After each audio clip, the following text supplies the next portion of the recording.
번째는 우리 의료용 고분자에 대해서 얘기를 하려고 그래. 의료용 고분자는 일단 뭐 의료용으로 사용되는 고분자겠지만 그 범위가 굉장히 넓고 그래서 그걸 다 뭐 내가 커버할 수 있는 내용도 아니고 일단 고전적으로 알려져 있는 내용들에 대해서만 간단히 얘기를 하고 고분자 전공하는 사람들 입장에서 바라본 의료용 고분자 뭐 이런 시각으로 접근하도록 합시다. 일단 고분자가 의료용으로 사용되기 위해서 필요한 조건이 이제 뭐 4가지가 있는데 그걸 한번 살펴보는데 일단 우리 컨택트 렌즈 그 다음에 인공혈관 요 2개를 예로 해가지고 한번 직접적으로 얘기를 해보자고요. 먼저 첫 번째는 function feasibility라고 돼 있어. 그러니까 이거는 쉽게 하면 기능이 있어야 된다는 얘기여서 컨택트 렌즈가 되려면 당연히 빛이 투과가 돼야 될 거고 투명해야 될 거고 그 다음에 굴절률을 변화시킬 수 있어야 되는 뭐 이런 기능이 없으면 누가 컨택트 렌즈로 사용하겠어. 인공혈관으로 사용하려면 일단 피를 운반해야 되는 거니까 우리 고무호스처럼 호스 같은 형태로 만들 수 있어야 인공혈관이 될 거다라는 얘기. 뭐 너무나 당연한 얘기고. 두 번째는 바이오스테빌리티, 우리말로는 생체 안정성이라고 얘기하는데 이건 무슨 얘기냐면 컨택트 렌즈를 사용하는데 눈에 넣었더니 눈에서 녹아내린다, 뭐 눈물에 의해서 녹아내린다든지 용해가 된다든지 분해가 된다든지 인공혈관을 사용했는데 피가 옆으로 샌다든지 기본적으로 뭐해? 사용하는 고분자가 생체에 들어가서 얼마나 안정한가를 보는 거예요. 대부분의 경우는 이런 문제는 크게 문제가 되지 않아요. 역시 요구 조건 중에 제일 항상 문제가 되는 건 3번째, 생체 적합성. 우리가 바이오 컴패터빌리티라고 우리가 일반적으로 얘기하는 거. 이건 결국 뭐냐면 예를 들어서 컨택트 렌즈를 눈 안에 넣었더니 뭐 각막이 찢어진다든지 또는 컨택트 렌즈에서부터 무슨 이물질이 나와가지고 각막에 손상을 준다든지 뭐 이런 거예요. 혈관을 사용했는데 인공혈관을 사용했는데 거기서 피가 굳는다든지 즉 무슨 얘기? 생체 적합성은 사용되는 고분자가 생체에 얼마나 나쁜 영향을 입히냐 영향을 입히지 않냐를 보는 거다라는 거예요. 항상 이 생체 적합성이 문제가 돼. 왜냐면은 우리 몸은 방어 작용을 한다고. 항원 항체, 그지? 우리 합성 고분자, 이 고분자 물질이 몸 안으로 들어가면 우리 몸에서는 이 물질을 항원으로 인식해서 항체가 나오면서 뭐 여러 가지 현상이 발생한다. 역시 그 중에서 제일 중요한 건 지금 여기 써 있지만 블러드 컴패터빌리티, 혈액 적합성이라고 하는 거예요. 왜냐하면 우리 몸은 온갖 곳을 혈액이 돌아다니기 때문에 우리가 사용하는 의료용 고분자는 혈액하고 닿을 확률이 높고 혈액에 닿으면은 혈액이 응고되는 현상이 발생하기 때문에 왜? 항원 항체 반응에 의해서 우리가 상처가 났을 때 피가 계속 흘러나오지 않고 피가 굳어가지고 피가 더 이상 흘러나오지 않게 해주는 그것도 항원 항체 반응이듯이 우리 몸 안에 들어간 이물질, 고분자를 이물질로 인식해서 피가 굳어버리는 현상, 이런 현상을 일으키지 않는, 즉 생체 적합성, 혈액 적합성이 있는 고분자 물질을 사용해야 된다. 뭐 그런 거예요.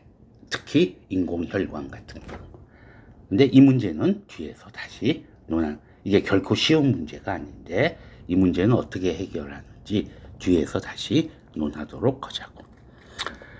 그 다음에 4번째는 뭐 큰 거는 아니지만 스테릴라이제이션, 그러니까 멸균, 그러니까 생체에 적용하기 위해서는 일단 균을 제거해 줘야 되는데 균을 제거해 주는 동안에 고분자 물질이 얼마나 안정할까라고 하는 포인트. 일단 멸균하는 방법은 우리가 다 알고 있듯이 가열법, 그 다음에 약제법, 지금 이게 줄이 조금 이상해졌는데 소독용 알코올이나 포르말린 등을 사용하고 가스를 사용하는 법. 이거는 에틸렌 옥사이드 가스여서 이렇게 생긴 에틸렌 옥사이드 가스를 사용하는 거예요. 네 번째는 조사법에서 빛의 에너지를 이용하는 건데, 고분자 물질을 사용할 때 일단 가열법은 안 돼. 기본적으로. 왜? 고분자 물질은 기본적으로 열에 약하기 때문에 아주 내열성이 좋은 고분자 물질이 아닌 이상 일반론적으로 얘기해서 멸균하기 위해서 열을 줘버리면 고분자 물질 자체가 손상을 입기 때문에 기본적으로 가열법은 일반적으로 사용하지 않는다. 두 번째 약제법이나 가스법은 뭐 사용할 수는 있지만 고분자하고 반응을 일으킬 수도 있고 고분자 분해가 일어날 수도 있기 때문에 가능하면 사용하지 않는 게 좋다. 결국 조사법에 의해서 우리가 의료용 고분자들은 조사법에 의해서 주로 멸균을 하게 된다. 우리가 일상생활에서 볼 수 있는 멸균 제일 좋은 방법, 일상생활에서 볼 수 있는 건 우리 그 음식점 같은 데 갔을 때 컵이라든지 이런 거 소독할 수 있게 약간 보라색 빛이 나오는 곳에 보관을 하는데, 그건 UV 빛을 사용하는 거고, 기본적으로는 멸균하는 가장 좋은 방법은 UV보다는 조금 더 파장이 짧고 에너지가 높은 방사선, X선이나 감마선을 이용해서 멸균을 해주는 경우가 있다.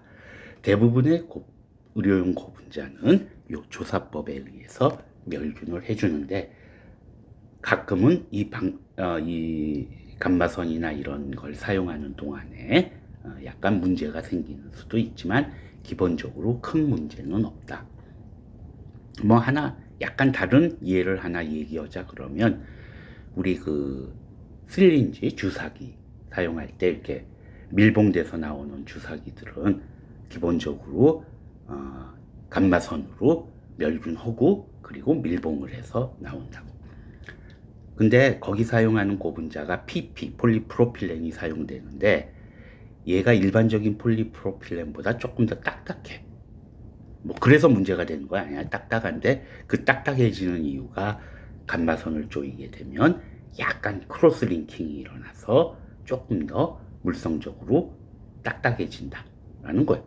사용하는데 전혀 문제가 없기 때문에 그냥 사용했는데, 예를 들어서 가교가 일어나면 절대로 안 되는 용도가 있다면 그런 건 없겠지만, 이런 경우는 방사선의 감마선에 의해서 멸균해 줄 수 없으니까 문제가 될 수도 있다라는 정도로만 이해하고 넘어갑시다.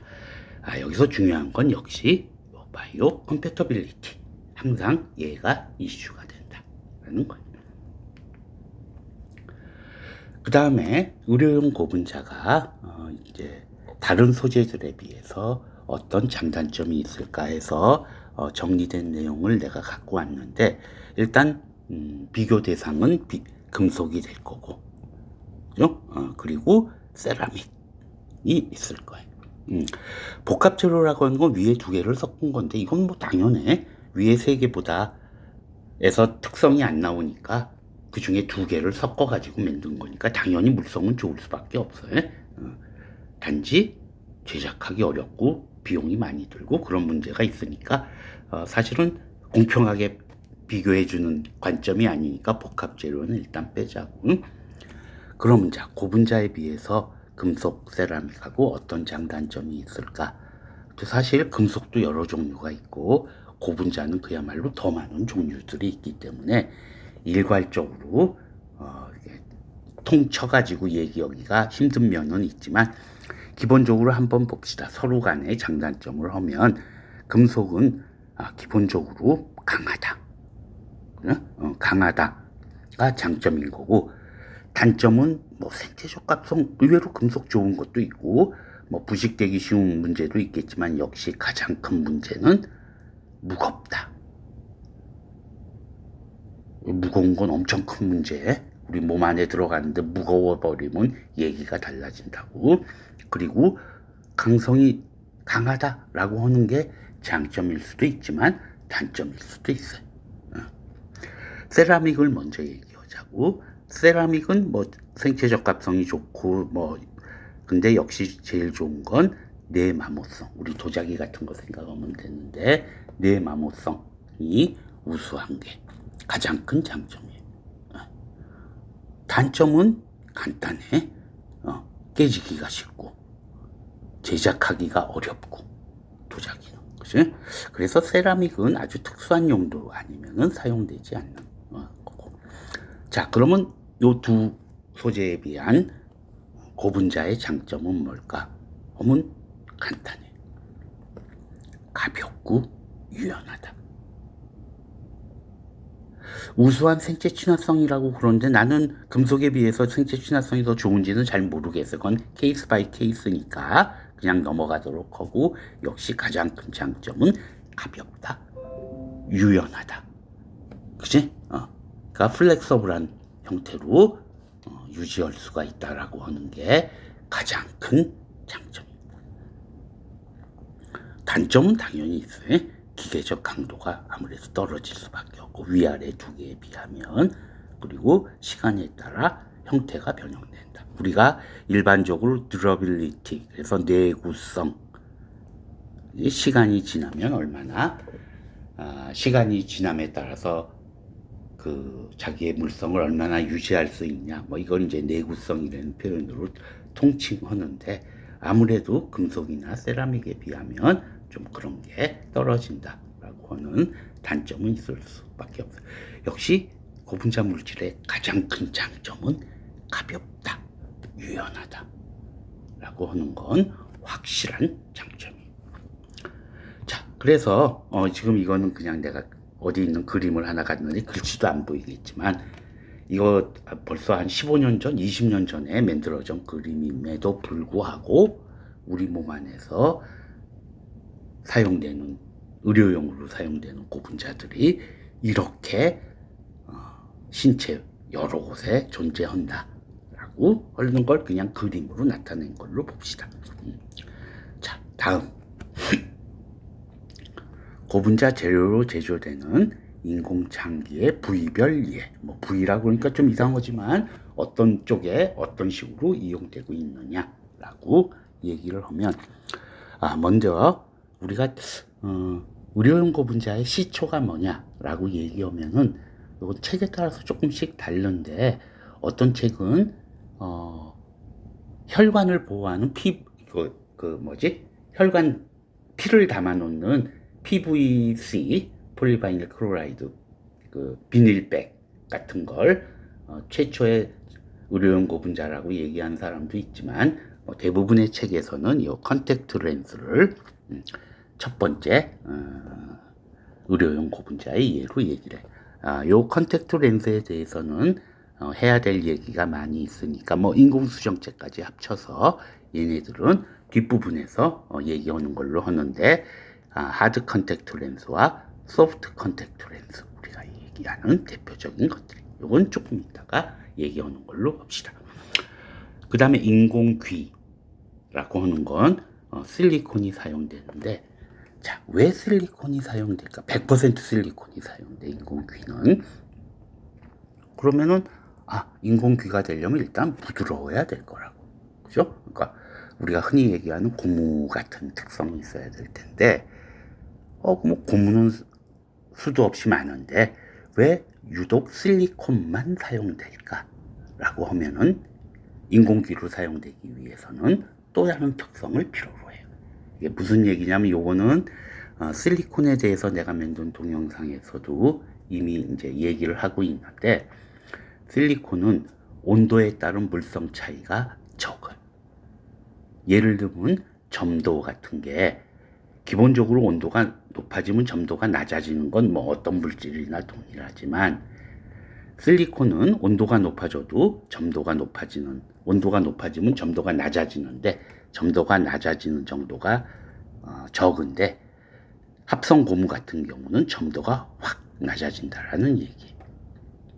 이 얘기는 무슨 얘기냐면 우리 인공기로 사용하면 어디 북극 같은 데는 마이너스 30도 40도까지 내려가고 한여름에는 요즘은 뭐 50도까지 올라가는 곳도 있지만 40도 50도까지 올라간다고. 그러니까 한여름에는 축 처지고 귀가, 한겨울에는 위로 그냥 빡빡하게 딱딱하게 굳어져 버린다든지 그러면 곤란하다는 얘기. 즉 온도에 따른 물성 변화가 적어야 돼. 가장 대표적인 게, 그런 특성을 갖는 가장 대표적인 게 실리콘이. 모든 고분자 통틀어서 가장 우수한 게 실리콘이. 그래서 이런 용도로는 실리콘이 사용돼. 네. 이 뒤에 걸 먼저 얘기하면 인공 유방이라고 하는 것도, 이것도 뭐 인공 귀는 완전히 밖으로 나가기 때문에 온도에 대한 영향이 더 크고, 인공 유방이야 뭐 이제 옷을 입으니까 좀 덜하겠지만 이거 그러더라도 마찬가지라고. 한여름에 축 처진다든지 그러면 아무튼 그럴 거라고. 그리고 겨울에는 뭐 딱딱해지고 그러면 이건 말도 안 되는 얘기예요. 그러기 때문에 온도에 따른 물성이 적은, 물성 변화가 적은 실리콘이 요런 용도로 사용된다라는 얘기. 인공치 의치 충전 재료는 메타아크릴산 유소체의 고분자, 우리 PMMA, 아까 컨택트 렌즈에서도 나왔던 PMMA, 폴리메칠 메타크릴레이트라고 하는 건데 우리가 흔히 얘기하는 아크릴판이야. 아크릴. 이게 사용되는 건, 아크릴판이 사용되는 이유는 물론 딱딱하니까 사용도 되지만, 아크릴은 고분자 중에서도 굉장히 깨끗한 형태로 나타나요. 무슨 얘기냐면 색깔 입히기가 쉽다라는 얘기예요. 예를 들면 만들어진 PMMA 자체가 노리끼리한 색깔을 띠고 있다든지, 고분자 중엔 그런 것들 많다고. 그러면은 당연히 사용할 수가 없어요. 노란 이빨이 돼버릴 테니까. 그래서 그런 특성들이 또 있다라는 거예요. 인공 식도는 당연히 부드러워야 될 거예요. 그럼 폴리에틸렌, 천연고무, 실리콘 등등 사용된다. 이게 온도에 굉장히 민감한 거면 당연히 실리콘을 사용할 수밖에 없어요. 인공 심장은 요거는 뒷부분에서도 잠깐 얘기가 나오겠지만, 인공 심장은 일단 제일 중요한 건 뭐냐? 앞에서 얘기했던 요구 조건 중에 뭐예요? 바이오 컴패터빌리티 중에 혈액 적합성을 제일 요구를 하는 거예요. 그렇잖아요. 혈액 적합성이 좋아야 된다고. 왜? 피를 담고 있잖아요. 그리고 그래서 여기 PUR은 폴리우레탄을 얘기하는 건데, 유팩에서 정한 폴리우레탄의 약자는 PU가 아니라 PUR이에요. 아무튼 폴리우레탄이나 실리콘이 사용되는데, 그러면 얘네들이 혈액 적합성이 좋아서 사용되냐는 아니고, 아까도 잠깐 얘기했지만 혈액 적합성은 다른 형태로 해결을 하고, 인공심장이 갖춰야 될 요구 조건은 내구성이 좋아야 돼. 계속 펌프질을 해야 되는데, 얘가 인공심장은 뭐 1년에 한 번씩 갈아 끼고 그럴 수 있는 게 아니에요. 평생 가야 되는 거니까 얘가 뭐 하다가 잠깐 쉴 수도 없는 거고, 내구성이 시간에 따라서 이 물성이 유지가 돼야 되는 대표적인 고분자들을 사용하는 거예요. 인공폐 체외 순환은 구조는 내가 잘 모르겠지만 이건 이제 다공질 막 형태가 사용되고, 유방은 얘기했고, 인공혈관, 그죠? 인공혈관은 아까도 얘기한 제일 중요한 포인트는 혈액 적합성일 거라고. 근데 혈액 적합성은 다른 형태로 해결하는 거고, 결국 고무 호스처럼 만들어져서 피가 새지 않게, 피가 흐를 수 있게 만들어져야 되는 거예요. 근데 인공혈관은 또 다른 문제점이 하나 있어요. 뭐냐면 우리 왜 팔벽에 해주면 왜 팔끝이 손가락이 막 피가 안 통해 가지고 하얗게 변하듯이, 인공혈관은 우리 몸 안은 우리가 생각하는 것보다 훨씬 복잡하게 돼 있기 때문에 혈관이 막 꼬일 수도 있고 위에서부터 뭐가 짓누를 수도 있고 그렇다라는 얘기예요. 무슨 얘기? 혈관이 이렇게 있는데 위에서부터 하중이 오거나 밑에서부터 하중이 오면 이런 식으로 딱 꺾여버리면 안 된다는 얘기예요. 맥혀버릴 테니까. 그러니까 이걸 해결하는 방법은 어떤 방법? 그러니까 인공혈관에 중요한 건 이런 게 안 생기게 해야 되는 게 중요한 거예요. 의외로. 그럼 이런 걸 안 생기게 하려면 어떻게 하면 되냐? 바로 우리 주위에서 볼 수 있는 빨대를 보면 알아요. 무슨 얘기? 요 부분. 주름을 잡아놓으면 얘가 안 꺾인다는 얘기예요. 휘어지지. 그러니까 그러니까 액체는 통과할 수 있다라는 얘기예요. 그래서 인공혈관으로 가장 많이 사용되는 게 폴리에스터예요. 이 폴리에스터는 뭐예요? 우리 직물 만드는 천을 사용하는 제일 많이 사용된 데이크론이라고 하는 굉장히 싸구려 폴리에스터가 사용이 돼. 포인트는 인공혈관 그럼 무진장 어마어마해 보이지만 결국은 단순한 특성을 요구하는 거예요. 혈액 적합성은 어차피 고분자가 해결할 수 없으니까 다 같이 갖고 있는 문제고 그 외에 다른 특성들 이런 어떻게 보면 참 시시한 특성 때문에 폴리에스터가 사용된다는 거예요. 그 다음에 인공 고관절 무릎 같은 데는 결국 핵심이 뭐냐? 얘는 마모가 일어나면 안 된다. 마찰이 일어나는 곳이니까 내마모성이 좋은 고분자가 사용돼야 돼.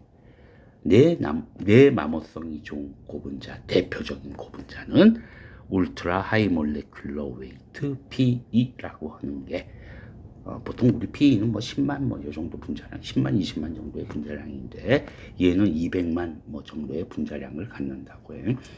굉장히 내마모성이 좋아서 얘네들이 우리 이런 마찰이 일어나는 곳에 뼈에 많이 사용이 된다는 거예요. 뼈 시멘트는 요건 상온 중합형 PMMA인데 요거는 조금 이따 다시 얘기하는 걸로 합시다. 내가 별표하는 건 조금 이따 다시 얘기하는 걸로.